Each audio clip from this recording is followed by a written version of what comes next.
आपण पाहत आहात RK न्यूज, बातमी तुमची, आवाज आमचा।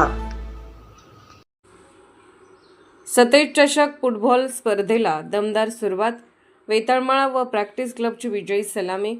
पाठाकडील तालीम मंडळ आणि doctor DY Patil group Kolhapur यांच्या संयुक्त विद्यमाने तसेच कैलासवासी पांडबा जाधव आणि कैलासवासी रावसाहेब सरनाईक यांच्या स्मरणार्थ आयोजित सतेज चषक फुटबॉल स्पर्धेला उत्साहात आणि जल्लोषात सुरुवात झाली। छत्रपती शाहू स्टेडियमवर आमदार सतेज पाटील यांच्या हस्ते स्पर्धेचे उद्घाटन पार पडले। यावेळी विविध क्षेत्रातील मान्यवरांची उपस्थिती लाभली आणि संपूर्ण वातावरण क्रीडामय झाले। उद्घाटनाच्या सामन्यात वेताळमाळ तालीम मंडळाने दमदार खेळ करत उत्तरेश्वर तालीम मंडळावर 3-0 असा दणदणीत विजय मिळवला। सामन्याच्या सुरुवातीपासूनच आक्रमक खेळ दाखवत वेताळमाळच्या संघाने प्रतिस्पर्ध्यावर दबाव निर्माण केला।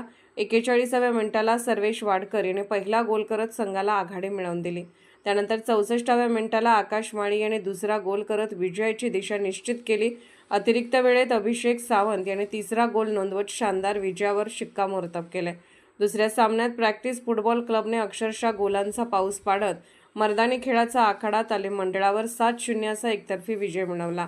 या सामन्यात अजिंक्य नलवडे याने हॅट्रिक करत उत्कृष्ट खेळ सादर केला। 36व्या मिनिटाला पहिला गोल करत त्याने सुरुवात केली, तर उत्तरार्धात सागर चिले आणि रोहित भोसले यांनी गोलांची भर घालत संघाची आघाडी मजबूत केली। अजिंक्य नलवडे याने आणखी गोल करत आपली हॅट्रिक पूर्ण केली, तर 74व्या मिनिटाला रोहित भोसले याने वैयक्तिक दुसरा आणि संघाचा 7वा गोल नोंदवत सामना पूर्णतः एकतर्फी केला। स्पर्धेच्या उद्घाटनावेळी प्रेक्षकांची मोठी गर्दी पाहायला मिळाली।